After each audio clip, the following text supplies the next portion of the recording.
How's it going, people? Welcome back to the channel. Welcome back to the Loose Cannons podcast. Hope you're all good. Hope you're all well. 1,000 likes, nice and early. Hit that like button. Hype the video if you can hype the video. Show the individual channel some love.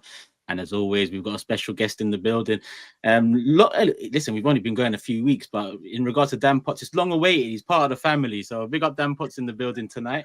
What are you saying, Dan? Love, bro. Love, bro. Now, listen, boys. Pleasure. Thanks for having me, man.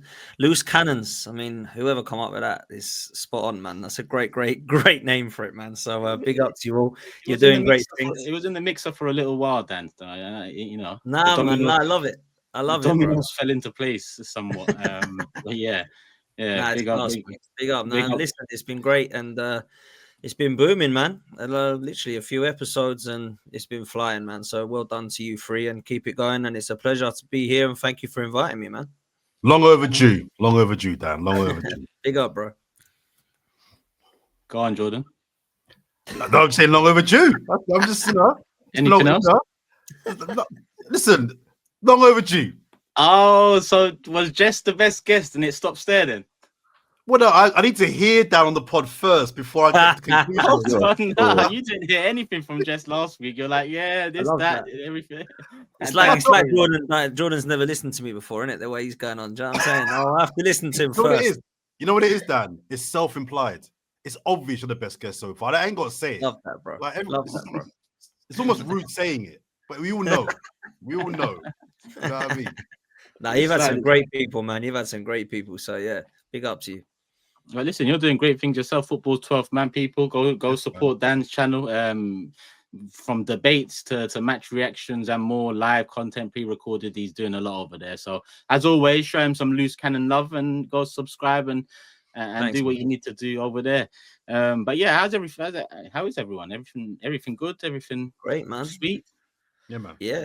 It's a good time to be an Arsenal fan, people. It is, man. So good. And the way we were 3-0 up, and I saw a penalty given against us, and I thought, oh no, we're gonna concede. Like what Mikel Arteta has brainwashed us.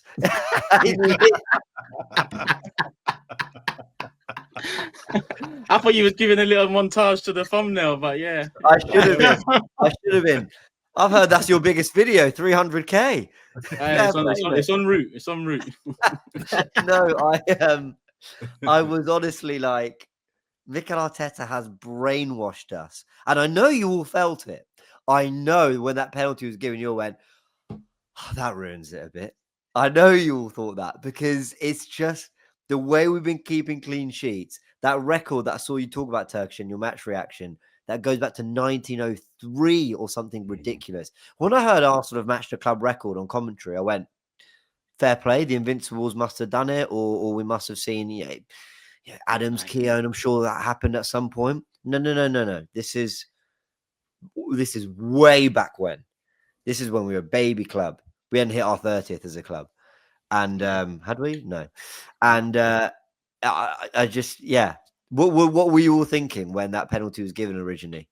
Same as you, bro. Exactly the same as you. And then you know you're in a good place, right? Because I was actually fuming, and I'm like, it's 3-0 up. What was? Normally, you're right. It's just that's what this team has done at the moment to the fan base, bro. And you got to praise that. You got to praise that, man. I don't know. By the way, it was never a penalty. I know we get into it, but that was a joke, wasn't it? I mean, the referee had a bit of a stinker, I thought, but is what it is. That's all it took, though, because I'm with you. As soon as the penalty was given, I was like, ah. But then as soon as I saw the first replay of it, I was shouting at the TV, telling that ref, go over to that video assistant, whatever it is, whatever you lot call that TV by the pitch, go over there, watch it 2 times max. That's all you need. And come back and reverse this decision, because straight away after, when it happened in motion, it looked like he might have flicked him. You know them penalties that are given because a millisecond difference between him hitting the ball and then you hit his ankle. He made a meal of it. I thought, it is what it is. As soon as I saw the replay, it was actually a quality block. Like he got his foot into a position that didn't touch the striker, but he managed to block the striker's effort on goal, which probably wasn't going nowhere. But it was, and their legs were the same height, so the striker was cheeky to fall down the way he did. But yeah, I don't think he had a stinker. I think with the penalty in the first half, he went and made the right decision. With the penalty in the second half, he went and made the right decision. In between, maybe because we're winning and winning so comfortably, I'm not looking at little decisions going against us. Yeah, he I thought he had, penalised. I've got to be honest. I thought he had a bit of a bad night, and I don't know what he booked Norgard for. I've watched that 15 times. I can't quite work out what that one was. I think he booked Lewis Skelly as well for doing pretty much nothing. There was a couple of Max Dowman just getting hacked down and hacked down and hacked down. I thought, well, look, they probably weren't yellow cards, but I don't think ours were. If they're not yellow cards, how the hell are ours then? I just thought he was a little bit all over the place in that respect. But look, it wasn't. It didn't really affect the game. In fact, to be fair, but. Yeah, it was a great tackle by Saliba as well. Do you remember that in the middle of the pitch? And he gave that as a foul. I just thought he got a lot wrong. He didn't fall for the Slavia Prague antics though. There was quite a lot of I don't know, gamesmanship, let's call it. And actually, I thought he did a good job, you know, keeping a lid on that. But physical side, very physical side. We can't talk about clean sheets without talking to the clean sheet general, right? How did you feel when your sheets were about to get real dirty in the 90th minute in that game? Shitty sheets.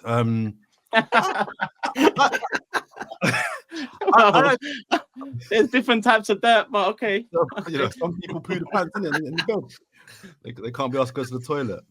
I actually wasn't as like about it as I think you guys were. I mean, obviously, I want to keep the clean sheets going for as long as possible. But I was, you know, the record's gonna get broken at some point, right? And sometimes you shit your pants is basically not me personally, but I'm sure some people do. You know what I mean? Generally, you know what I mean? And I'd rather it happens when we've won the game than it be we concede the record and it's a goal that equalizes or it's a goal that beats us. Do you know what I mean? So yeah, I want this run to go as long as possible. I find I want it to go for as long as possible because I love what we're doing. I love how much it's annoying of everybody else. The 15-goal record that Chelsea set is in our sights. I'm not convinced we'll do it because 15 goals is madness. Yeah. Even on our trajectory, which is projected to do it, 15 goals is crazy. Sorry to cut you, John. Actually, I'm not really sorry. You do a lot. No, 17-1. Yeah. Consolation. I'm interested to know, which no one's talked about, what is the least goals a team has conceded across all competitions in a season? Because I think it's too early to talk about the Chelsea one, and it's probably too early to talk about this one. But you know, our run is across all competitions, 3 goals. What is it? 16 games now. And I know it only matters if at the end of the season you've won 1 or 2 things, you know, minimum.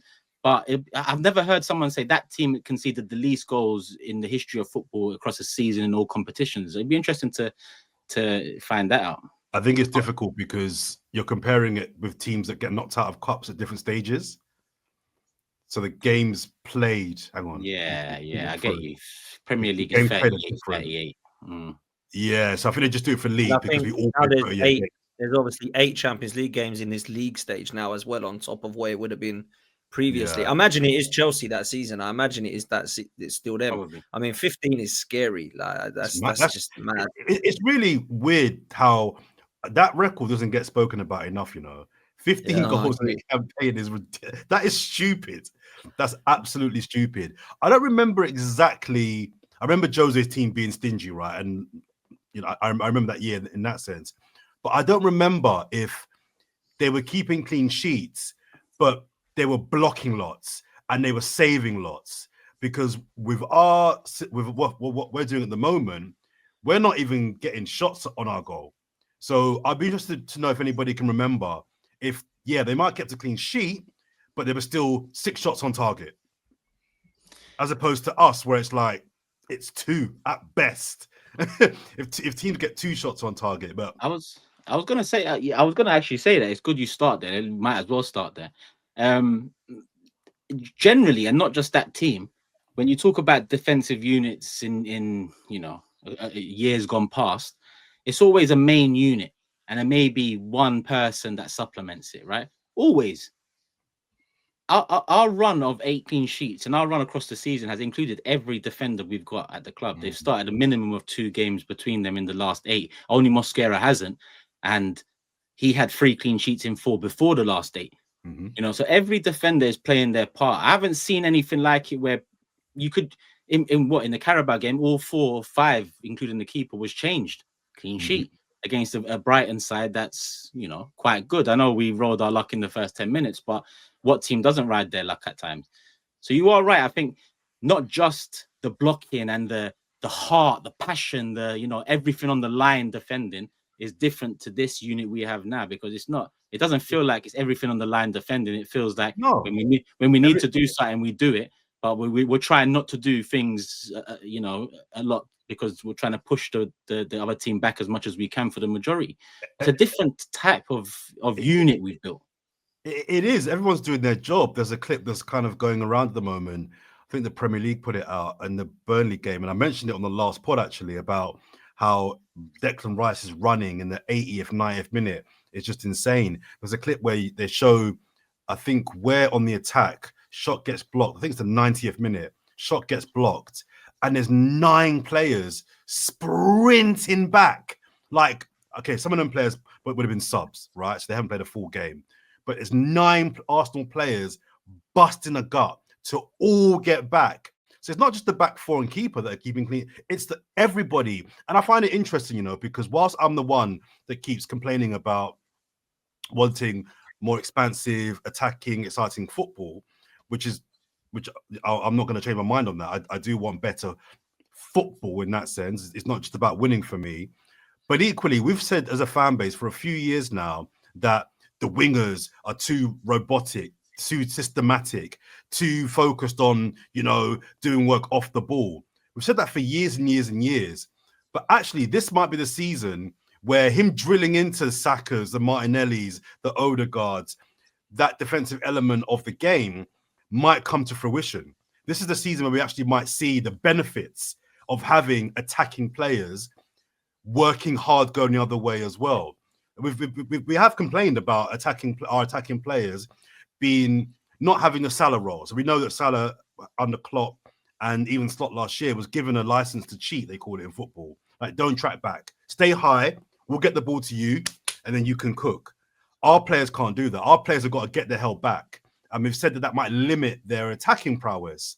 But actually, what Arteta's been drilling in these guys for 4 or 5 years now, this might be the culmination of that, having even your attacking offensive players sacrifice a little bit of the source going forward to ensure that defensively as a unit, you can't score a goal past us. So I'm just going to give him a little bit of credit for that, because I still complain about wanting more from our attackers. But actually, what we're seeing now is the result of him drilling into those guys. Get the hell back. Always keep, you know, what does Spec say? Spec says, look in your rearview mirrors. Always keep an eye on.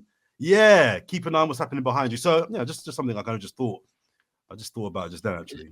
The work rate's off the charts. Yeah. Like off the charts. And I don't really want us to miss this as a fan base, because I remember when I'm talking really in the mud, not finishing second 3 years in a row. I'm talking we were really in the mud. And I would watch a lot of AFTV fan cams, and we were part of them. And we'd say things like, you know, they don't care. They're not even fighting for the badge. You know, they're overpaid. These players don't give a shit about playing for Arsenal. And whatever criticism is thrown at this group, it will never be, and I don't think it has been for probably 4 or 5 years, it has never been about commitment to the cause, work ethic, leaving it all out there. It's been about quality. It's been about tactical ideas. It's maybe been about bravery to go and get the win. But it's never been about their commitment defensively. And for a good 3-4 years now, we've never been bullied. Maybe teams have been more physical than us. Maybe teams have got on top of us, like a Newcastle. But bullied is different. Bullied is wilting to the pressure physically and mentally. And Arsenal haven't had that for a little while. And, you know, it was a hostile atmosphere last night. You know, it was intense. The first 10 minutes, we had to do a bit of defending. We had to dig in. They seemed a tall team. They did a strong team who were physical, came with some gamesmanship. And Arsenal just rode through it and then played their football. And again, it wasn't scintillating football. They were just fitter. They were more physical. They were tactically better. They did something very interesting with Saliba in midfield, which I think we should talk about later. But I think when it comes to the work ethic that Jordan's touched on there, which interestingly enough, I think the wingers have been given license to play a little bit further forward than they have in previous years, but that might just be me. I need to look into that properly. But I just think the work ethic of this team, like, I'm proud is probably the word. Like, thank you. Like, you represent my club the way I want the players who wear that shirt to represent my club. I think just coming off the back of that, James, quickly, if I would have been watching some of these games in the last few weeks and I didn't know what the results were, I would have been probably going, as you all know me, what the hell is Saliba doing pushing up in defensive midfield? Why the hell is Timber flying down the right-hand side? Why is Calafiori playing as a 10? Why is Calafiori playing as a right winger now? And then I look at it and I think, that just shows how hard they're working because they're doing all that and we aren't not conceding. That is what's quite incredible. Is that all of those positional kind of doubts that we would have had previously or prior, I've no longer got. I've got so much faith in Calafiori this season. I hardly had any last season. I've got to be honest with you. I didn't see enough of him, fair, because he was injured a lot. But I think he's improved immensely, Calafiori. To keep Lewis Skelly out of the team, people raised eyebrows straight away. But there's no way he's getting back in right now. Ben White, very good player, by the way. But you can see he's just not in the same bracket as Timber, in my opinion. And I like Ben White. Got a lot of time for him.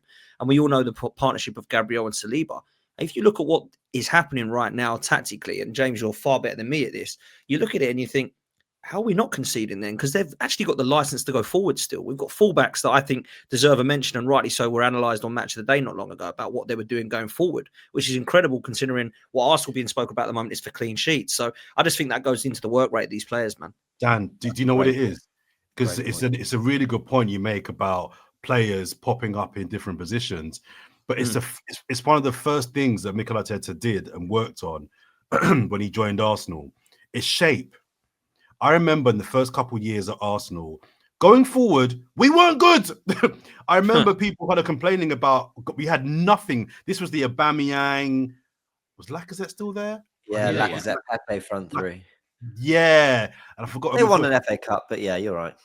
Going forward, we were not good, but defensively, we were always relatively solid. But I remember picking up on the fact that in terms of shape, we always kept our shape. We always moved as a forward. The shape was always on point. And I think what you've seen now is the evolution of that, whereby rather than just being the back four moving as a foursome, back, forward, right, left, if the left back goes into the number 10 role, then the number 8 now goes to left back. And if Gabriel finds himself left wing, well, then Saka, I'm making names up. But the point I'm making is that it doesn't now matter who's in that back four. If we lose the ball, the shape doesn't change.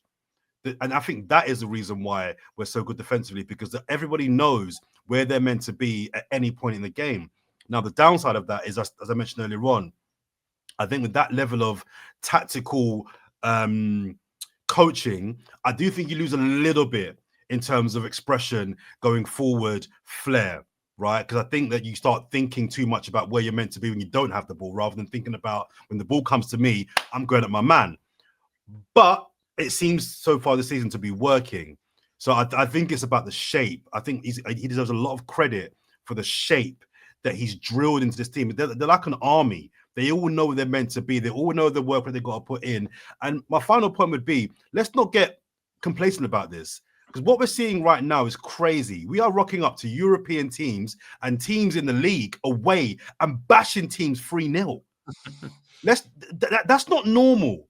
And people, obviously, the caveat is implied with 1-0. Yeah, we've got to make this count, right? But what we're seeing right now is not normal. We are going, forget home, but we are going away to teams in the Champions League. Who's it? Who did we play last night? Prague. Slavia Prague. Prague. Right. Prague are not a European heavyweight. Cool. But it's a Champions League game. And we're rocking up to them and we're winning 3-0. Well, Barca just conceded 3 away from home against Club Brugge. Chelsea just do 2-2 with Karabag. You're absolutely right to flag it. Liverpool lost 1-0 at Galatasaray. It is not. We're not just talking picking up wins. Sometimes picking up a point in Europe is like, all right, job well done, off you go. You're right. No one is scoring goals against us. They're barely getting shots. You're so right, Jordan. Like, we shouldn't.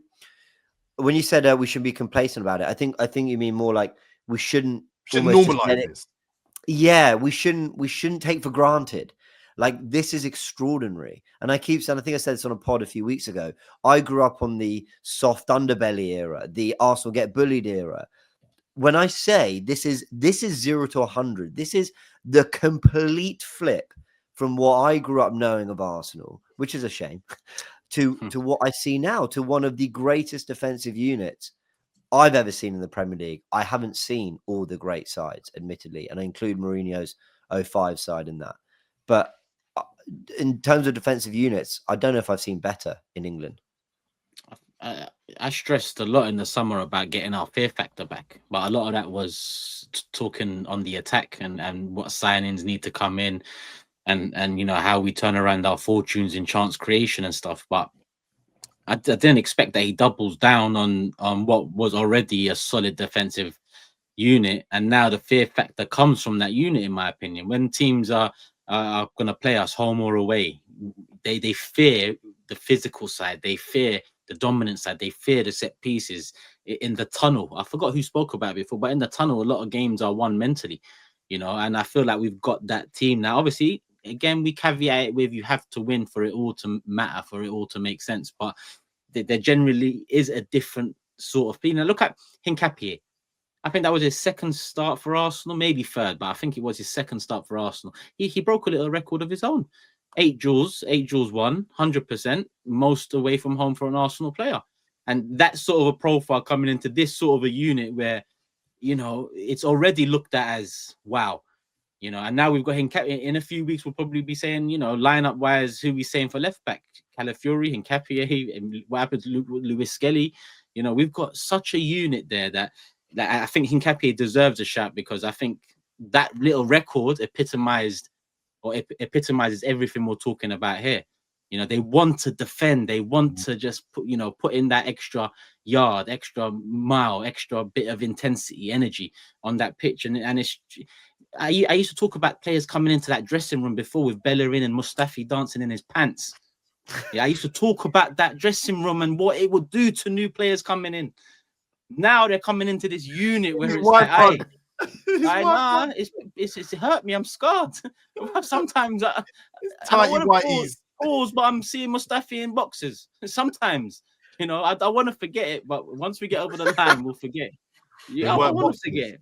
They weren't boxes. They were tiny whiteys. They said I don't remember exactly what color they were. I'm trying to erase everything, but I just remember the dance, and I don't like it. I don't like that memory.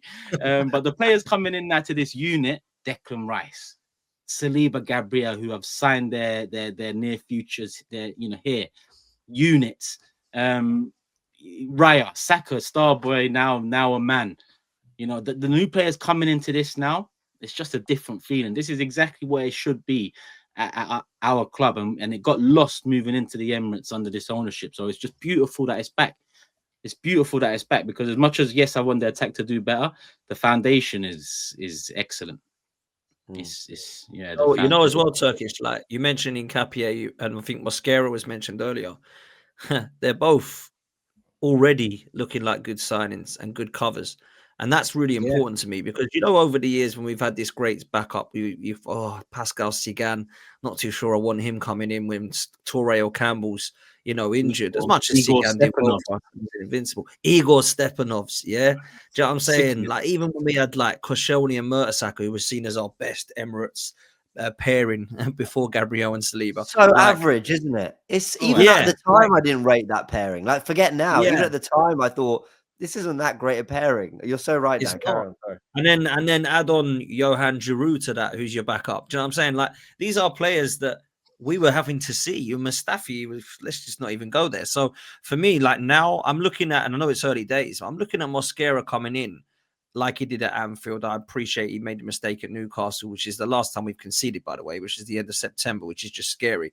But for me, when I look at the Hincapié in the games that he's played, he actually reminds me a little bit of like an aggressive centre half. Like, we have to go as far back as somebody like Thomas Vermaelen. Since we last had somebody like that, used to be that aggressive kind of centre half that I actually quite appreciated at the time.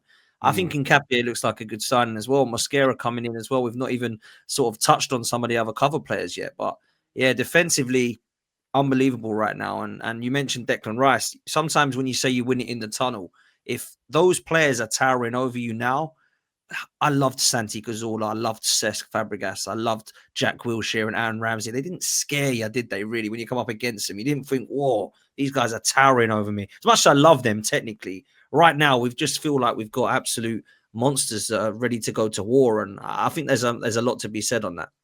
And Dan, to your point there about you're bang on to mention the cover and defense we've got, because you won't find a bigger supporter of Kivior last year than me as cover. I thought he was like the ideal cover. He's not good enough to start for Arsenal. He's not that level. But as your third or fourth centre back, I thought he was ideal. So I was a bit like, man, why are we letting this guy go? Like, I don't understand why we're letting him go. He's like the perfect squad man. But the guys who've brought in are better. Simple. They're just better than Kivior. And like I said, I like Kivior. I say that someone that actually thinks Kivior is a decent defender and a good squad player for a team going for a title. Nkapie and Mosquera, they're better than him. They're just better than him. I can't call. I think the difference is, and I agree with you. Kivior, I backed him up a lot over the years. Quality backup. But I don't feel like these men are backups. I feel like they're all starters in a maybe unfortunate position. You could call it unfortunate, but in another light, it's fortunate to be a part of a side that might be on the cusp of some greatness, and you're part of that unit. Because Nkapie, to me, so far, early days, he looks someone that if he brings that type of aggression, that type of composure on the ball, even that type of aggression on the ball with his dribbling as well, he likes to try and break the lines. I feel like that, Lewis Skelly, that's a starter who started barely a game for us this season. Calafiori steps in after being a backup last year. Mosquera steps in when Saliba's injured, and three out of 4 clean sheets. Makes a little mistake. I think you mentioned it. But that's part of the process, learning curve for a young defender coming into this league to this level, these fogging standards, as Arteta likes to say.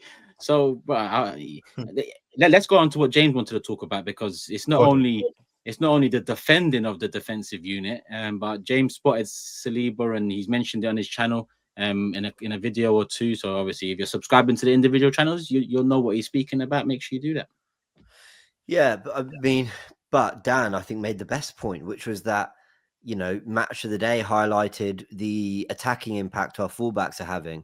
And then you see a game which Saliba's stepping into midfield. They're still given roles to impact the attacking areas of the pitch. They're not told, listen, sit back, stay tight as a 4, let the attackers do their thing. They're all having a major impact. Calafiori is playing as an overlapping fullback. He is darting up and down the pitch.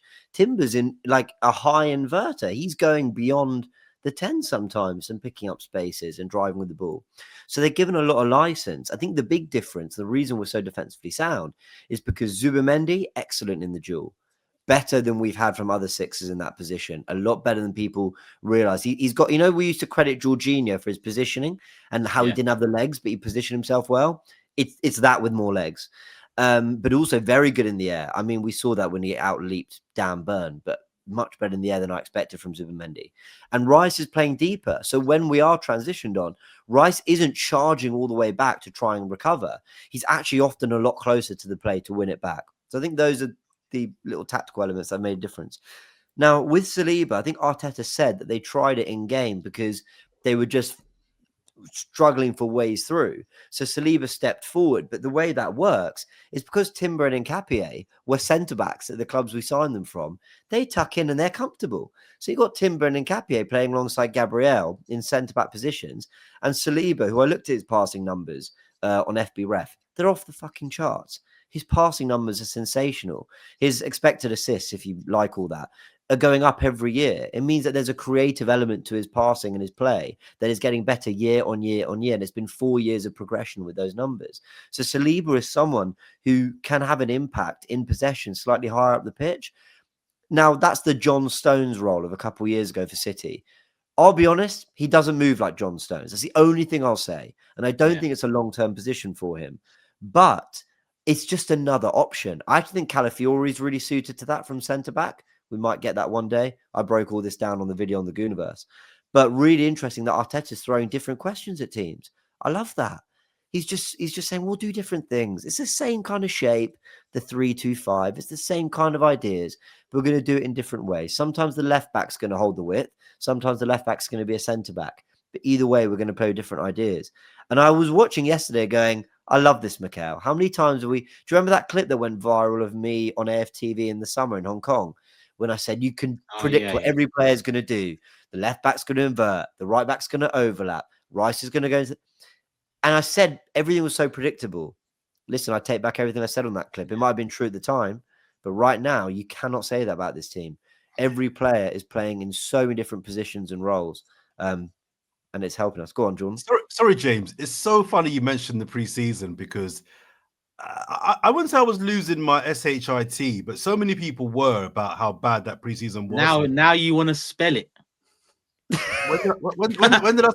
When did I swear before? What pants did you have for non-clean sheets? Oh, yeah. 4 minutes in now, 30 minutes in, and he wants to spell it. We're demonetized, brother. Just continue, man. All right. It's ruined. Dan's not getting paid for this. We're not making any money. It's done. You've ruined the pod. No one's getting paid for this. No one's getting paid for this. What's funny is the way that I actually noticed it. Didn't think that Turkish was going to call it out, but fair play, bro. Nah, man, we call shit out around here. That's a professional, you see? Bloody hell. All right. Everyone was talking about how shit we were in pre-season, and my mouth is saying that, isn't it? And losing their heads, and because it wasn't, on the face of it, it wasn't a great looking pre-season. But look where we are. And I'm not trying to be wise after the event, but I always said I get a bit more concerned when pre-season is too perfect, because pre-season is the time to try things out. That's when you try stuff out, Jordan. But we didn't know. But that's the thing. That's what annoyed me. We didn't try anything in pre-season, in my opinion. We were more direct. More of the same from last season. That was my issue. I was thinking, I agree. If we had the same results, but I'd seen Saliba stepping into midfield, I'd seen an overlapping left back, I'd seen whatever. I would have sat there and gone, look, guys, don't worry. And that's why I was probably the only one on the podcast who was praising after the Man United game when we won 1-0 and everyone was really disappointed with the performance. I was actually saying, no, but guys, I know the performance wasn't great, but I actually saw that we tried different things. We were trying to be more direct. We were trying to counter. So it's the fact that in preseason we didn't see anything, which is why now I'm like, where do all these ideas come from? But I love it. It's great.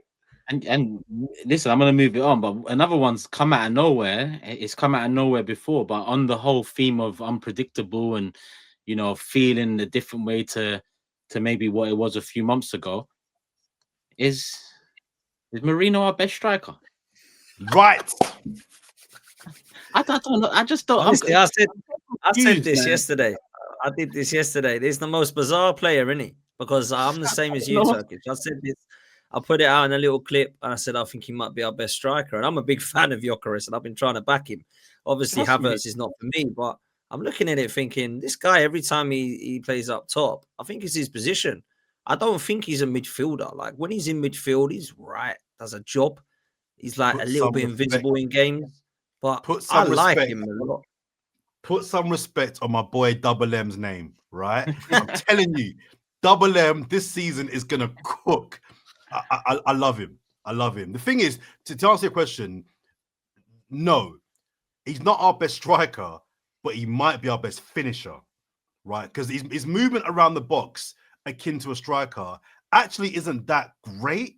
It's not amazing, right? But when he does get in the right position, because he's a very clean finisher, he scores goals. That first goal he scored is crazy. Crazy. I would die. I would stick to this point to the day I die, right? His goal in the Real Madrid game at the Emirates got completely overshadowed because Rice did a madness. Yeah, I agree. That finish is ridiculous. Technically, Declan Rice's goals will be legendary and they're iconic. I'd argue MERINO's finish is harder. It's behind him. He's struck it clean. He's beat the best keeper in the world. He's a really good finisher.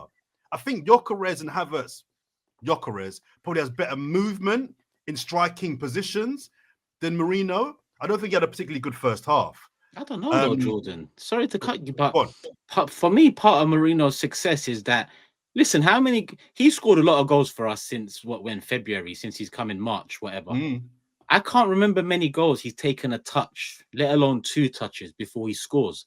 So for him to be in positions where he's scored a decent amount of goals and been able to do it without taking a touch means that his movement must be elite, like the Real Madrid game, because that's like a little box crash at the edge, or the header, which was, listen, Slavia Prague's keeper's all over. He's all over the gaff, but he moved into that area to be able his finish for Trossard. I mean, but I guess what I mean is, if you watch him when he plays the striker role, a lot of the time he makes the wrong run. Yeah, he's not in behind. I'm not even in behind, but sometimes he's in really weird positions because he's not a striker. He's not thinking like a striker. But the one time in a game or 2 times in a game where he does make the right run or does get in the right position, if the ball is coming to him, because he's a good finisher, he invariably scores. But if you look at his general game when he plays as a striker, he's not in the right positions in terms of being a striker a lot of the time. At least with Gyökeres, you can say he's in the right positions a lot of the time. He just might not get the ball. Whereas MERINOO, when I watch him, I'm like, bro, you're the striker. Why are you here? Why are you there? Why are you here? Why are you there? But the 1 or 2 times when he is in the correct position, he's good enough to finish. I'm telling you, my boy Double M is going to kill it. I love him. That finish is so good. It's so good. Is he better than Havertz up front? Because I think he is. I actually think he is. I would rather have MERINOO up top than Kai Havertz. And I know that sounds mad, and people just think I'm a hater because Kai's not really my favorite player. I actually think we have looked better, and both of our wingers have looked better, because I think that MERINOO actually brings them into the game more than when Kai Havertz is up front. I truly believe that. I think the back end of last season, scoring the 9 goals that he did, was like, wow, okay, what would he do in a full season? And the 3 goals that I can think of, that he's better aerially than Kai Havertz. I think he's better aerially than a lot of our players, actually, as it goes. Yeah. Is definitely a better finisher, as you say, Jordan. So right now, my point is, when you line up the 3 of them and you think, let's just take the last 5 games that they've played in an Arsenal shirt, Gyökeres, Havertz, and MERINOO. I think they're all quite like this. There's not like one out here that's like, wow. I think they're all quite similar. I think to my last point, then I think what Havertz has over MERINOO is, I do think he makes better runs than MERINOO. I think I agree. Aerially, MERINOO. Finishing, probably MERINOO. But I think Havertz does. When you go long, you can go long with Havertz, because invariably he wins a lot of those balls in the air. When you go direct, he's the guy to kind of try and hit. But it's a debate, and the bigger debate is, without jumping the gun too far, guys, what happens next year? Because surely we've got to sell Jesus in the summer. Surely he's got to go next season, right? January, maybe even January, right? So next season, well, whether you're Premier League champions, definitely if you're not Premier League champions, do you go and buy another striker? If so, does Gyökeres then get relegated to second? Are your 3 forwards next season MERINOO, Havertz, and Gyökeres? No, so whether you're going for a title or defending a title, that ain't good enough. Well, maybe, because I think what that leaves is a midfield slot, which Lewis Skelly could take on. And the one thing I do know is Arteta loves to sign a left back. So there's every chance of signing another left back in the summer again. It's such an interesting debate. Like, is he our best finisher? Is he our best striker? Is he better than Havertz? Has he given more than Gyökeres? All these things. I still think that Havertz and Gyökeres, but I mean, let me also stress that Gyökeres is way ahead of Havertz in this.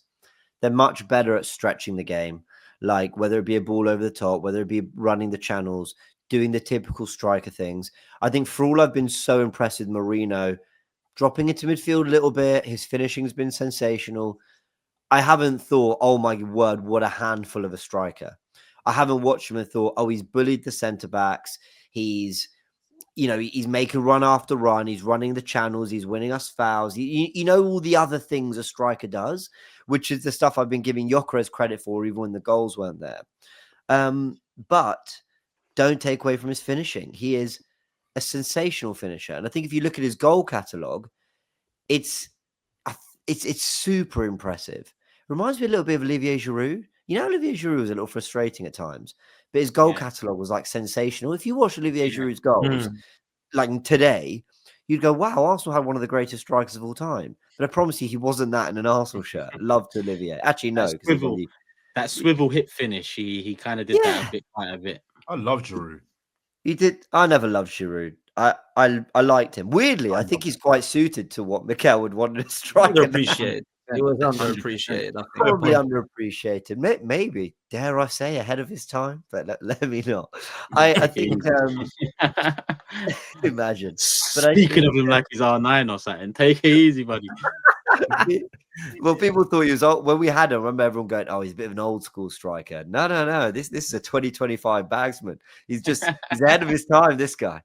No, but I look at MERINOO and I think, again, was his all-round play against Slavia Prague that impressive? Not really. I don't think he's like a handful for defenders. I don't think he causes loads of problems. I know what you mean. He links with the wingers a little bit better than others, Dan, but I wouldn't even say that's like an elite level of his game. It's just in front of goal. He's unbelievable. Look at the goals he scores for Spain. Look at the goals he scores for us. I mean, that header against Newcastle, that is an unbelievable header. Nick Pope was keeping everything out all day, and he's got a bit of distance to find a real angle, real corner. He can't even see the goal. It's instinct. I've got to say, I've got nothing but immense respect for Mikel MERINOO, because he came in and there was a lot of heat for his performances and he hadn't really settled. And we seem to forget the whole, it can take time for a player to settle. And, Arsenal's midfield wasn't functioning at all last year. Everyone was kind of struggling in patches. And then we asked him to do a job up front and he just did it. And ever since then, that's been his thing, scoring goals. And I think when a player scores this many goals, I think you've got to find a way to get him in the team. And I actually think Ødegaard complements him really well, because I think there'll be games where we know Ødegaard likes to drop in and build up too. And then you can have MERINOO moving up the pitch a little bit. And then you've got Dowman and Ødegaard together. So I've just got so much respect for him at the moment and what he's doing in an Arsenal shirt. Can I just there's one more player that I want to just shout out. I'm really liking what I'm seeing from Trossard. And even with that goal, I loved it, because I talk about wingers beating their man, right? And I accept that you're not always going to be able to beat your man. I just like the fact that he stood him up, kind of half beat him, and just whipped it, just crossed it. I don't think, and I don't want to dog on the guy, right? But it's something that I just criticized Martinelli for the last couple of years. It's just like, if he can't beat the guy, just get it across. And when you've got someone like MERINOO in the box, who is a one-touch finisher, you've always got a chance. I just love that he just half beat him, whipped it across. I'm really liking. I'm still not convinced that he's the long-term answer at left wing. I still not convinced, but he's impressing me. He's really impressing me. You're right. You're right to bring up Trossard. You're right to bring up Trossard, Jordan, because I was one who was like, what are we doing? Like, why is he here? Like, I like Trossard, but why are we starting him in 2025? Like, he's a sub, he's an impact. We've tried this, it hasn't worked. And then I think it's the Crystal Palace game onwards, I started to notice, okay, I get it now. I didn't get it against City. I didn't get it against some of the other games he started. And I was getting rather frustrated every time the team news was coming out. We were at the pub at the home games. Everyone's like, deflated, it's Trossard on the left again. But I kind of understood it from the Palace game onwards. I thought he actually had really good games. And there was a couple of times where I actually see him take XHAKA off. And I was like, good, because he doesn't normally do that, Mikel Arteta. Saka's actually not playing as well as Trossard. He's just leaving him on because it's Saka. And he actually took him off a couple of times. I thought that's good, because Trossard's actually working there. Leave this. It's actually all right at the moment. And I thought the ball to MERINOO last night was outstanding. Absolutely brilliant. I thought it was so good. So big fan of him. And I'll just quickly say, just not to go back just on this point, I think we've got to remember that when we're comparing MERINOO, Havertz and Gyökeres, only one of them is actually a striker. Has been brought in as a striker. The other two were brought in as kind of attacking eights, and it's failed. So I think we have to, to answer your question, Jordan, with Jesus potentially the false nine who might be going, Gyökeres, the guy who's come in, we've got two players that were brought in to try and upgrade on XHAKA that have been put up top because they're better up there. I think that's still an issue for me personally, the question mark. But yeah, no doubt he's done well, and you're right to bring up Trossard. I actually thought you were going to bring up Declan Rice, because he's the one who's I'm running out of superlatives for. But yeah, Trossard deserves a mention, man. Yeah.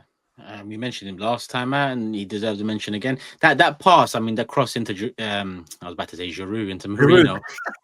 He's done it a few times across the years, though. That goal, you're right. That was Aaron Ramsey, Giroud. Them two for years had a really good link up, and that goal actually does remind me of Ramsey across the near post. Giroud, sorry to interrupt you, but yeah, you're right to mention Giroud because that goal was familiar back in the day. Sorry. One more point. Yeah, one more point I want to make. Nothing really to dwell on, but last week he became Arsenal's youngest ever player to start a game in all competitions competitively. Max Dowman, he's now become the youngest player ever in Champions League history, the first 15-year-old to ever to play a game in the Champions League, having come off the bench. Max Dowman, and you know, Jordan mentioned it earlier. Was it Jordan or James? He was getting kicked a lot when he came on, but he was getting up. You know, he was getting up and continuing and wanting the ball, and it wasn't a cameo of moments that we're used to seeing from him, but he's set a brand new record, and you know, the platform is well and truly now there for him as a 15-year-old with that record now, starting games at the highest level.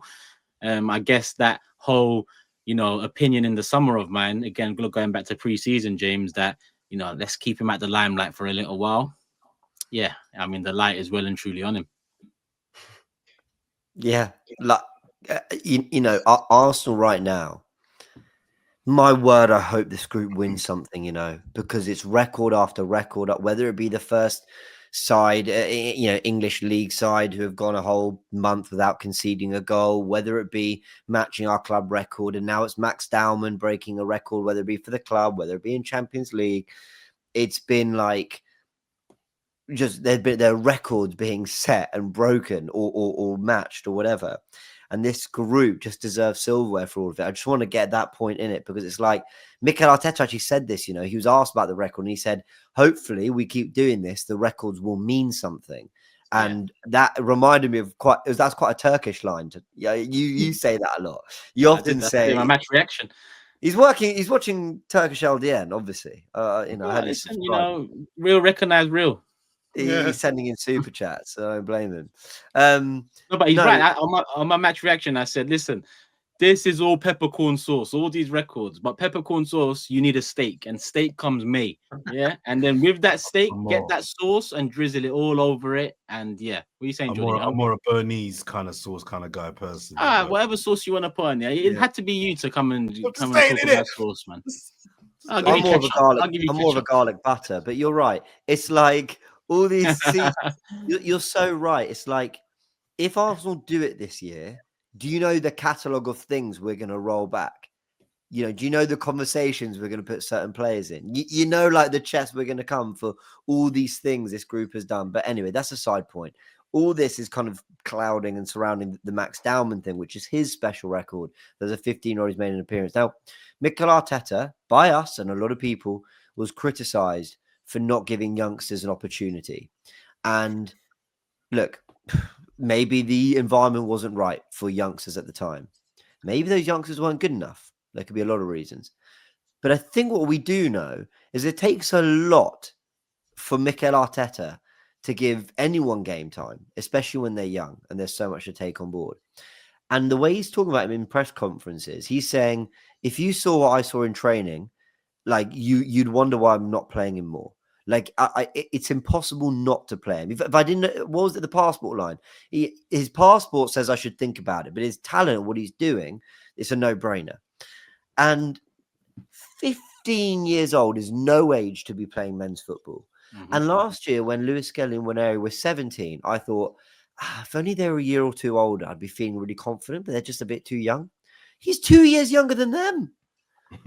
It's insane. It's insane. And you know what makes it more insane? He's not just getting sort of charity minutes. There you go. This is good for you.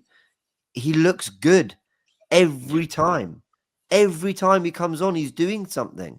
He's doing something that makes you go, there's the talent. Whether he gets it right or wrong, you see the talent every single time. I'm honestly blown away. I'm very close to saying that I've never seen a youngster like it at Arsenal, but I appreciate you guys might have seen more than me. But I'm just blown away by this guy's talent, honestly. I don't think it's crazy to say that it's the best we've seen at that age at Arsenal. One thing I will say, and this goes for the whole of Europe, I didn't see Wayne Rooney at 15. It wasn't accessible to watch it on YouTube back then. I didn't see Michael Owen at 15. says Fabregas. I never saw these guys because we didn't have the social media we do now, right? So I think that's the first thing to say. However, even to put those three names in the same bracket means he's one hell of a player. Because you might say, well, he's not as good as Wayne Rooney, but you're not saying he's not as good as, I don't know, someone that you would see as a, let's say, an Ollie Watkins at 15. He's not as good as Ollie Watkins was at 15 or somebody like that. So to put like Wayne Rooney and Lamine Yamal and what was Messi and Ronaldo, like, you never saw him, Dan. I'm like, yeah, I didn't. But you've mentioned some of the best players I've ever seen on this planet right there. And you're putting him alongside the likes of Max Dowman. So you must rate him at a high level, right? The other thing to say is I'm with James. I thought Max Dowman would get minutes this season. I actually did. But I didn't think he'd get this many minutes. I really didn't think he'd be bringing him on at Prague away. I didn't expect to be seeing him, you know, like being one of the best players for the first sort of 60 minutes of a Carabao Cup game and coming on very regularly, not just in pre-season, but in the start, if you remember, of the first few games we had, the games against Leeds, games against Forest, these sort of games. I didn't expect that. I really thought he'd get a few minutes here and there. I think it shows how much faith that Mikel Arteta has in him, but it also shows what the head he must be doing in training. Because I've heard good things about players that have come through the ranks at Arsenal. Yeah, we all heard about how Charlie Patino is one of the best we've ever seen in the academy, and how, you know, Dan Crowley was going to be the next like Fabregas, and with Arturo Lupoli and Quincy Owusu-Obey. Really and truly, there's only really one every decade that comes through that you're like, wow. A Tony Adams in the 80s, you go to an Ashley Cole come through as well from a youth academy. Then you had to go through a Wilshere, then a XHAKA. But actually, in the last sort of few years, we've had a few that have come through that could potentially be the next best thing. Ethan Nwaneri, I'm a big fan. I know he didn't massively impress against Prague the other night, but for me, I actually thought I think he's been excellent for Arsenal so far at a 17-year-old. Lewis Skelly, don't have to say much more. And then you've got Max Dowman coming through just literally a couple of seasons later. I don't think we've spoken enough about the academy and how well they've done here, because normally, as I say, you get one every 10 years. We're starting to see 3 or 4 come through together. And it's not like 3 or 4 coming through like Emil Smith-Rowe, Joe Willock and Ainsley Maitland-Niles. We're talking about 3 that are literally making even more of an impact now than they did even a few years ago with those guys. So, and those guys are all playing at Premier League level now, so at a good level now. So I just think we are looking at something ridiculously special. And I'll say this lastly. I played at football at nowhere near a good level, right? I played Sunday League and I used to enjoy it. Whenever there was a young kid that come into the side, it sounds really harsh. I never wanted to put any pressure on the lad. So when I'm in midfield with the ball and I've got an option on the left-hand side to an experienced lad who's my age and knows what he's doing, and I've got a player who's just walked on the pitch at 15 years old with 3 lads around him, I ain't passing him the ball. I'm giving it to the guy on the left. But Declan Rice gives it to Max Dowman. Now, that is the biggest compliment you can ever give to someone of that age, because he's saying, you're passing me the ball and I've got these 3 guys around me because you know I'm going to do this. And he spins it around and he's away. And I'm like, that is unbelievable. I cannot get stressed the importance and the experience of that kid's going to have. Just that, bringing him on. I know me and Jordan on my channel a few months ago kind of argued and disagreed about it, because Jordan said he's a kid, leave him at school, let him grow. But actually, I think now I'm looking at it thinking, I'm glad I stuck by my guns and said, let's see this kid and let's see what he's about, because I'm excited every time he plays, boys. I really am. Can I just stress that I meant best youngster I've seen at Arsenal? Because I'm with you. I never saw Rooney and all these other players when they were 15, 16. So you're right. You're right, Dan. But at Arsenal, listen, he's 50. It's because he's doing it at 15. Like, that's the difference. That's the struggle. I think Fabregas excited me more, but Fabregas broke in at 17. So there's still 2 years. Is it 17, 18? Something like that, 17, 18. So there's still a couple years there. So it's really hard to compare. I want to end this section by just going back to something James said on Mikel, because over the years, I have mentioned my criticisms. I've also praised. We've had ups and downs. It's gone all around. But on the youngster front, I think Arteta's management of youth since he's come in has been elite. From the Saliba management of loans, where I felt like I was in agreement with him every single time until that last loan off the back of the Instagram stuff and the Guendouzi stuff. I felt like one more loan will push it too far and we might lose, something special potentially there. But ever since he's broken into the side, Saliba's spoken of, Mikel's management of that situation. He spoke about his feeling, that year that I felt one more year of loan would be detrimental, and how he had to, grow up a little. Guendouzi, oh, you don't want to apologize? Oh, okay, out the door. Nwaneri and Lewis Skelly. I feel like some of the criticism Arteta got in not playing youngsters was weird to me, because he came into a squad that had to play Saka and Martinelli quite often. They were youngsters. You know, if you're building a squad, especially coming out the dark place we were in, you don't want to litter the starting 11 with youngsters. He already had 2 there. And I think he got the squad to a place where Lewis Skelly and Ranieri can now come in last season, and it's not all on them. Even though with Ranieri, it felt like that because Odegaard was out, Saka was out, there was problems throughout the season injury-wise. It was all about getting us back to a platform. You don't just chuck youth in. Like, in my opinion, you just don't do that. Like, you don't win the majors by having a squad full of youth players all around. You need to bed them in properly around winners, around people that have got over the line. And I think whatever situation he's dealt with in terms of the youth profiles he's had to deal with, whether it's Guendouzi, Saliba, or now Dowman, Lewis Skelly, and Ranieri, I think Arteta's done it impeccably. So I feel like, yeah, that deserved to be mentioned there. Glad he said that. Finally, I don't want to chat about Dowman because, as Dan said, I'm not really. I'll let you guys wax lyrical about him. But also the youth team system, there's money to be made, because it's not inconceivable that in 18 months, 2 years time, we might be able to get 50 mil for Ranieri, because we've got a lot of talented players in a very condensed part of the pitch. They can't all play. They can't all start. And if Ranieri continues to get better and better and better, Saka hopefully will get better and better. Is he happy to play back up to Saka? Odegaard, the captain, he ain't going to get dropped. And even then, you've got Eze that's come in. So even though we've got these young players coming through and it's great, we might have to do what Chelsea and Liverpool do. There's money to be made on youngsters. I want Ranieri to play for Arsenal, right? But they aren't all going to start for Arsenal. Someone's going to have to go, whether it's Dowman, him, in a year or two's time. So I think not only are we producing good players that we're blooding into the first team, there's a revenue stream there as well. And no one wants to talk about that because they're our boys. But the reality is, we're not talking about a right back, a left back, a right winger, a 10, a striker, and a left winger. We're chatting about 3 players kind of in one part of the pitch. If they all keep getting better, they all can't start. Well, City are the best at that because you can make a list of Morgan Rogers, Lavia, Cole Palmer, so many players who aren't at City anymore. But I tell you why those fans don't really care. They probably care a little bit, but they don't care because they've been cleaning up trophies year after year after year after year after year after year.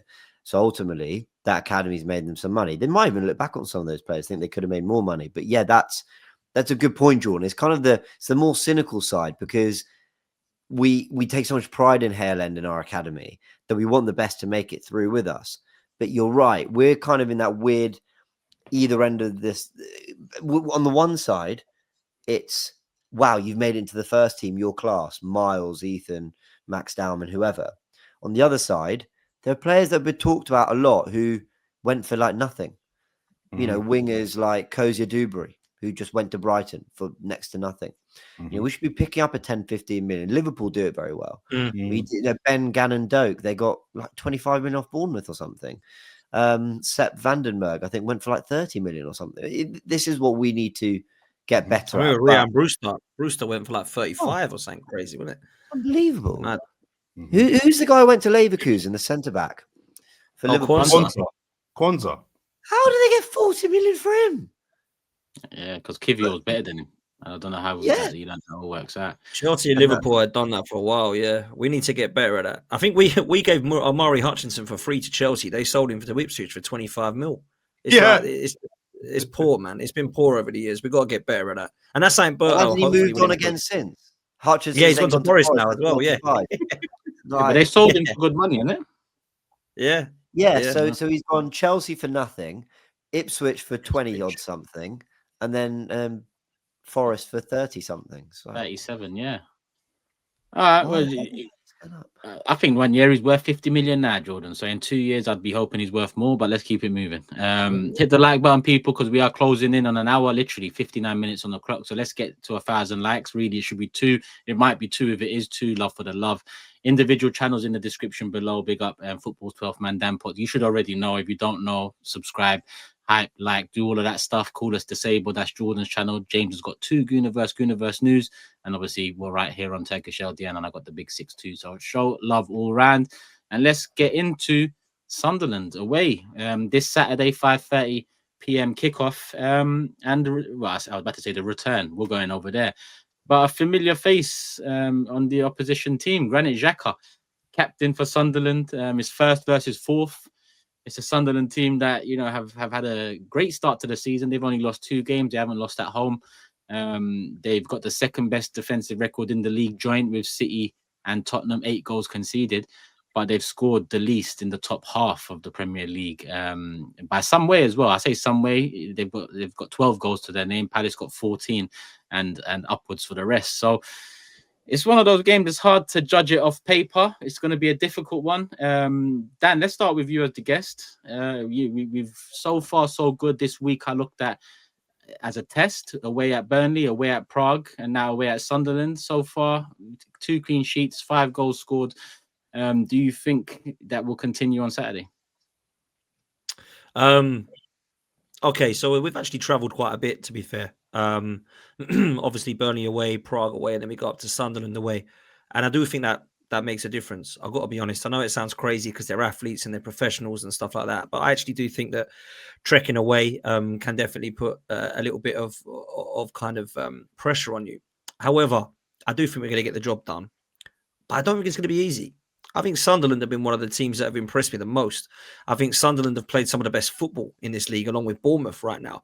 I don't think there's anybody out there in the Premier League. There's not one team, maybe 2 or 3 teams that are like, wow, they're playing some beautiful stuff. But I actually think Sunderland are one of them. I really have enjoyed watching them this season. I think they've been impressive. I think they've really given it a good go. They've gone up, and a lot of times, we have respect for those managers. Like, at least they're giving it a go. I know they're getting trashed, but at least they're giving it a go. And they're giving it a go and they're winning. And that's what I really like about what Sunderland are doing. They've been very, very good at home. They haven't lost at home, I don't believe, unless I've got that wrong. So this is going to be a very, very different. Yeah, so this is going to be a very different test and a very difficult test. Obviously, Granit Xhaka is one of the 11 new signings they've made, and a lot of them have come into this side and actually improved them. Now, we saw with Liverpool, they bought players, 4 or 5 players that were much better quality than the ones Sunderland brought in, threw them all in, and it was a disaster. So I think you've got to put a lot of respect on what the Sunderland manager's done and what Sunderland brought to the Premier League in this first kind of quarter of the season. I think we might concede, boys. I think we might, because of those reasons that I've just said. I think we actually might concede. That doesn't mean I think we're going to lose the game or even draw the game. I think we will win the game. But I do think we might concede, because I think that they're a side that even more so will be, we really have nothing to lose. Like, we really don't. We didn't really in the last few weeks, but this is the time we really don't. We can go and express ourselves just as we have. Everybody thinks we're going to lose. Nobody really scores against these guys. They've been excellent defensively. Let's go and see if we can. And I think Sunderland will have that attitude, and I think they may score against us.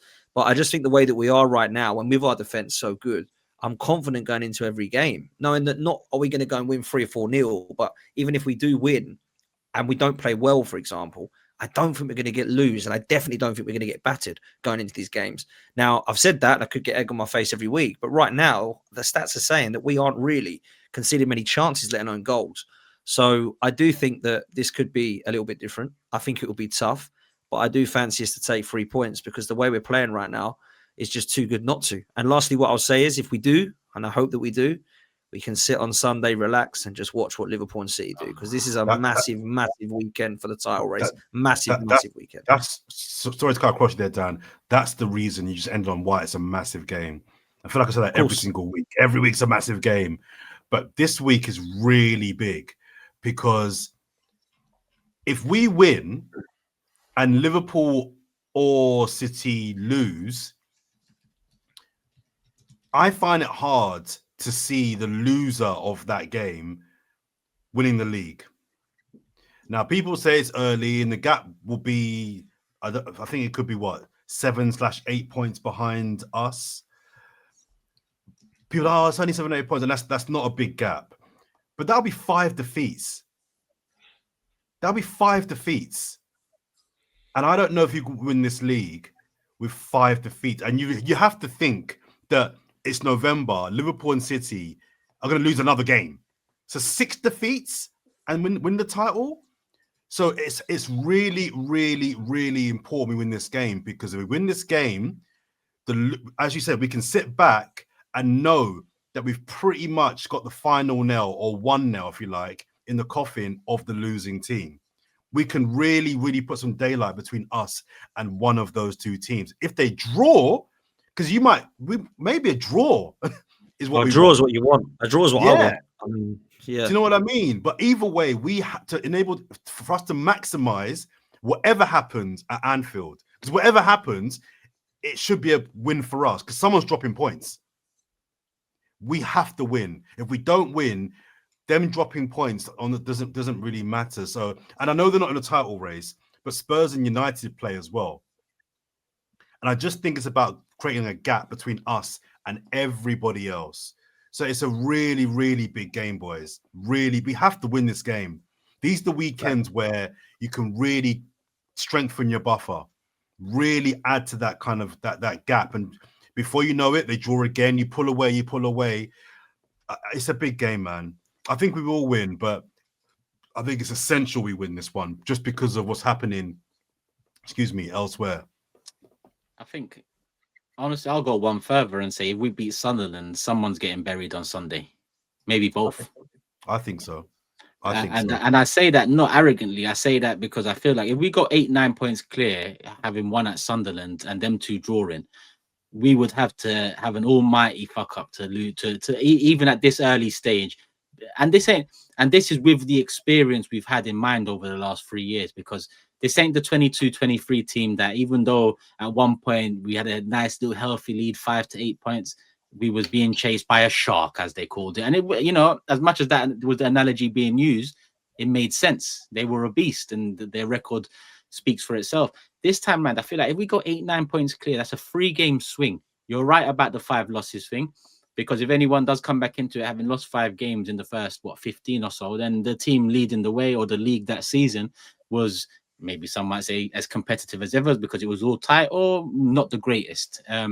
So I think if we beat Sunderland and City beat Liverpool, good night Liverpool. If we beat Sunderland, Liverpool beat City, good night City. If we beat Sunderland and City and Liverpool draw, it's good night Premier League. That's how that's just how I see it, because we are this good at this moment in time. Can it change? Yeah, it can change.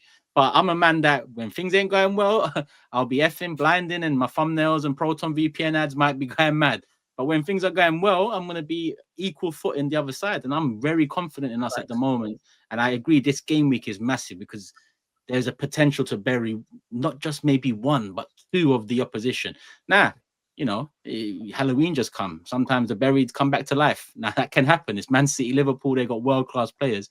But the feeling, if this Monday we record, Sunday night, I forgot when we're recording, Monday morning, sorry, and we win and they draw. Just before James comes in, just out of the 3 of you, if there was to be a loser in that game, who would you rather loses that game? City. I want to draw, but yeah, they did this. I say City now because I just feel like they're picking up a little bit of momentum with the best striker in the world as well. But 2 weeks ago or a week ago, I would have said Liverpool. I think Liverpool. You know, I still think Liverpool are the bigger threat. But anyway, Liverpool are starting to cook because Slot's gone back to basics. He's got the fullbacks we recognise. He's got Szoboszlai back in the 10. He's playing Wirtz off the left, which I think he's more suited to with the way they play. So yeah, Liverpool are I think they're actually going to pick up some steam. I'll only be repeating what you guys have said. It is a massive, massive weekend. And I think it's a massive weekend in terms of how big a leap forward we can take, not necessarily a step back. Now, I want to be really careful when I say this. That is not me saying that a defeat is acceptable. If we lose this game, one of City or Liverpool win or whatever, for me, it's a real shame. But what a great set of work we've done. Let's go again when we're back. It doesn't really change massively how I view this. If we lose 3-0, obviously I'm going to panic a little bit. But, you know, bad results can happen and context to results is everything. I just think the opportunity is huge. If we win and Liverpool and City go into that game against each other going, Arsenal are 9 ahead of City, 10 ahead of Liverpool. And that's the pressure on them to go get a result in that game. That would be massive. Like, crazy. If we win and those 2 draw, yeah.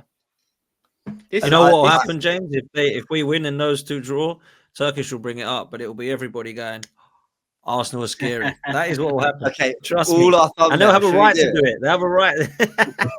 They have a right to do it, man. Because like the media have said it, and some of the podcasters, content creators have been saying it for ages. But really and truly, it was way too early for Arsenal to be scary in the distance. But actually, it will be. If that's a draw, that game, and we've beaten Sunderland, I will come out with chest. I'm sure you three will start to as well.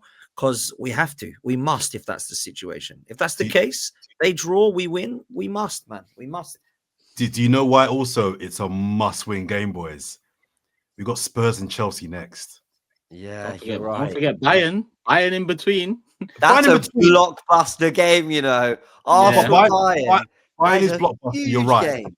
That's the biggest game in Europe right now. I'm being It serious. is. That's it is. a big game for different reasons. And yeah, so I'm taking that one out because that is a massive game, but for different reasons. I think that's a good test for us to see how good we really are. Because I think Bayern are probably the most informed offensive team in Europe right now. And I think we're the most informed. So that is a. But in terms of the league, if you beat Sunderland, and then you can so flip it. If you don't beat Sunderland, you've then got Spurs and Chelsea, your biggest rivals, arguably, thinking, oi, collapse incoming, and we could trigger it. You beat Sunderland, and let's say Liverpool City's a draw. You go into the Chelsea game and the Spurs game with chest, and you're kind of then saying, I mean, Turkish said it, I'm not saying it, but you're kind of saying we could win the league on those two games. Beat Spurs, beat Chelsea. It's kind of done. So, go on. Sorry, I thought you finished. No, but it was around this time last season that I felt we're not going to win the league. That's why I'm going to give the same energy now. I think we lost to Newcastle, and that's when I said it was 2nd of November, my birthday. We lost to Newcastle, and I said we're not winning the title. Yeah. It felt, and it always feels early when you're talking like this, but but by this time the tone is set. And again, this ain't Chelsea maybe last year where they was so good until November. This ain't us in 2022, 23. This is a team that has gone through everything they need to go through, has the squad capable and the manager now capable to take this team over the line. We must. So if we were to go 9-10 cleared before they play and then finish with 1 buried, maybe 2 buried, I'm saying it. Well, I've said it already. We won't see second again. I said a couple of weeks ago. I'm with Turkish. If we win these next 3, we're done. I'm going in. When Grizz said that on Big 6, they lost the next 4. So jeez. Let's hope. Let's just hope that this one works a different way.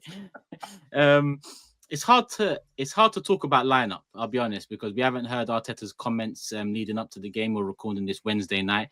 I'll take a punt and say Gyökeres, by the comments from Arteta, he won't be ready for this game.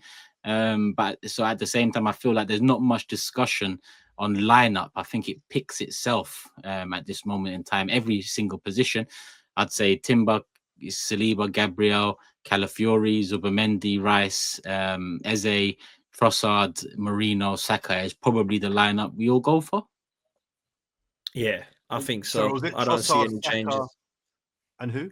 Merino, yeah. Sorry. Yeah. The only one he might do is Martin. Zubimendi. Actually, Martinelli's injured as well. What am I saying? Yeah, Zubimendi is. Yeah. I mean, again, if they come through this, part of my big credit to this team and to Arteta isn't just the tactics and the way he uses the defense, isn't just the clean sheets, isn't just the work rate. It's that the injury list is staggering. And we're going into this game without Noni Madueke, Gabriel Martinelli, Victor Gyökeres, Kai Havertz, Gabriel Jesus, Martin Odegaard. That's 6 players who all play 6 attackers as well. Yeah.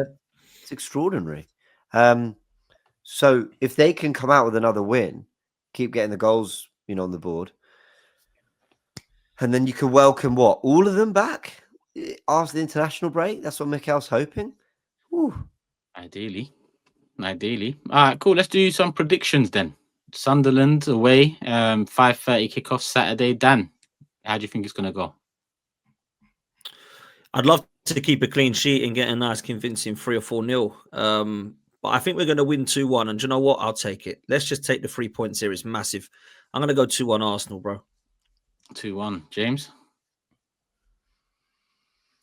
Yeah, I agree. I think 2-1. I think the clean sheet record will come to an end. But my predictions have been horrible. Like everything I've thought the games would be, I've been completely wrong. So, Okay, Jordan. 3-2 Arsenal. 3-2 Arsenal. I see quite a few goals in this one. Okay. We matched the record, right? So we haven't broken it. 8 is matching it. Yeah. All right, so I'll be the one to say we break it. I'll go 2-0 Arsenal. Yeah, I'll go 2-0 Arsenal. If Gyökeres starts 3-0, why not? Gotta hope and pray. Gotta hope and pray. What did you say? Sorry, if Gyökeres what? If 2-0, if Gyökeres starts 3-0. Well, no, but Gyökeres has been ruled out till after the international break. He's been ruled out official. Yeah. Well, the Athletic yesterday said he's not in the Sweden squad, and they've said Arsenal are hoping to have him back for the North London derby. Oh, I didn't know it was official. I watched Arteta's post-match and I didn't hear any comments on him, so I just thought, okay. No fair. I But mean, you know, also, before- Arsenal, I don't know that we'll see him until December. I've got to be real. I think he might miss both Chelsea and Spurs. From what I'm hearing, it's not amazing. But I might be wrong. But I don't. he's got a hamstring I'm not problem. expected to see him. Yeah, I think it could be like 6 weeker. I think it could be. Damn. Yeah. Oh, I hope I'm wrong. Sorry to put a downer at the end, but that's. I hope that's only what I'm hearing. I might be wrong though. Do not quote me on that. You know what's mad? Yeah, do not quote me on that. I still think we've got enough. The buying game's a problem then, but I still think it's Spurs and Chelsea. I think we've got enough. Mikel Merino. Yeah, man. Whoa. That's my boy, Double M. Whoa. I hate that chant. But It's not confirmed that he's 6 weeks out, but that's the scare. So it could be that we get good news and he's fine. Let's hope it's that. Let's Go, man. Yeah, I heard that a lot of people saying it might not be great. So let's hope it is great and we're all right. The way I'm feeling, I don't mind. We'll change this to this, and we hope Kai comes back and just starts banging people. Shameless. Do it, Kai. Come back and just prove me wrong. But yeah, let's move. Comments of the day. We're 1 hour 17 minutes in, people. So hit that like button and leave your comments. But we've got comments of the day to do. Everyone ready? Yeah, man. I gotta say the comments were elite. Yeah. Like right. there were some good Gems. ones. Yeah, who wants to go first? I don't even know if like it's really particularly appropriate to read some of them, but like Yeah, man. Of course it is, man. I'll start. John Wayne, he said she knows Arsenal and he doesn't on the same pod. Savage. Because he adds, Jordan's a square peg in a world of round holes. That's savage. And I got Brutal. this one from Josh. Not to be that guy, but as the guest seat only for black people. Yes, it is. Where was that one? I missed that one. I don't miss stuff. I go for every single I comment. didn't see that one. Pick up Dan Potts. Yeah. Obviously not, man. Yes, bro. Yeah, making my debut here. And Dan, tell him you was booked in from a while back as well, just in case he thinks I saw Yeah, that it was comment. weeks ago, man. Dan. No. It was weeks ago. Actually, no, it was a black person booked, but they cancelled an hour ago. So we called Dan up. Called me up last minute. Yeah, my boys let me down. Is it okay if you slot Do me a in? favor, No, Dan. it was weeks ago. That's my all right. I have to because it got 696 likes. God. You and said that 3 people weeks in a said row, James. I didn't want to do this, but go on. I've got to read this one out. Go on. Yeah, well, just leave me alone, Jordan. It's too late for this shit. Wow, so beautiful, an absolute stunner. I just cannot stop staring at the gorgeous James. Oh, that one, yeah. that was the best one. in early as well. I started That like was the the first one. What is wrong with people? What is wrong with people? That was a quality one. Thank you. I was having a good hair day, so thank you guys. You had me in the first half, as they say. Yeah, people I saw, people in the comments were dying. Yeah. You're all very creative. There was a few rude ones. Jess got a lot of love, as she should, on in the comments this week. Big up to all the people that were sending birthday shout outs to me. Thank you very much for all of that. The one I picked out though was so I think Turkish, you said send in your best or worst Jordan moment. Yep. And this one made me laugh because it was funny. My favorite Jordan moment is when he did the whole review of Jess's performance on the pod, and then she jumped on. Do you remember that? Oh yeah. Yeah. That was a good one. Turkish did me over there. So That damn, was elite. I was away on holiday and for a couple of weeks, and then they got Jess on to replace to stand in for me. She did a great job. Anyway, there was one pod. She was too nice. She was being too generous. So I came on and said, "Yeah, great pod last time, but you lot let Jess just, be too complimentary about something that wasn't very complimentary." So I'm waffling, like being critical, but not slagging her off. 2-2s now. Who comes into the room on the screen?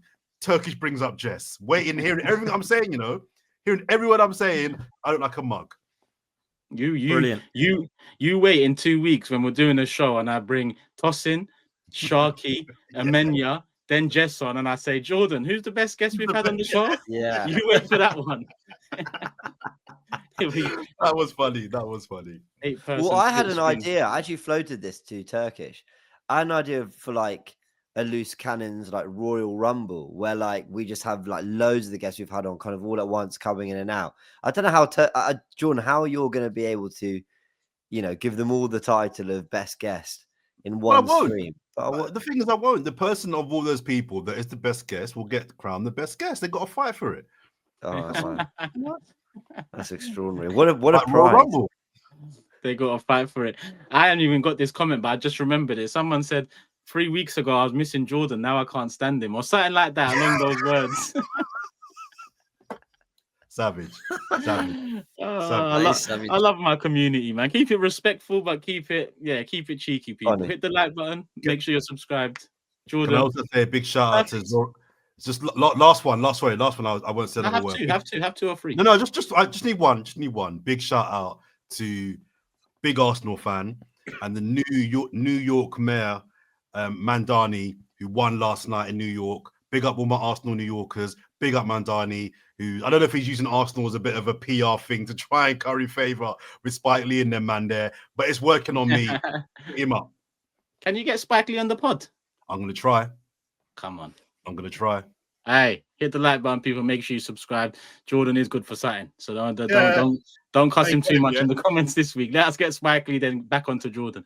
But listen, last but not least, football's 12th man. He recently bust 50k. So it's road to 60k, road to 100k, whatever the road is, people. Make sure you are following. Make sure you are subscribing. It is in the description. Football's 12th man. That's Dan's channel. A lot of us have been on it. We will be on it, and there's a lot of other guests, debates, and content on Dan's channel to look out for. So yeah, big up Dan. Lovely for coming on, Dan. Appreciate it. Big up, man. Best guest so far. Best guest. I'm telling you. Best guest so far. I was waiting for that, man. Waiting for that. I love boys. Appreciate it, man. And love to come on again anytime. So big up to you guys. And thanks for the love. It's been good. Come on. Be nice comments. Leave a comments of the day next time out. We will be back Monday morning.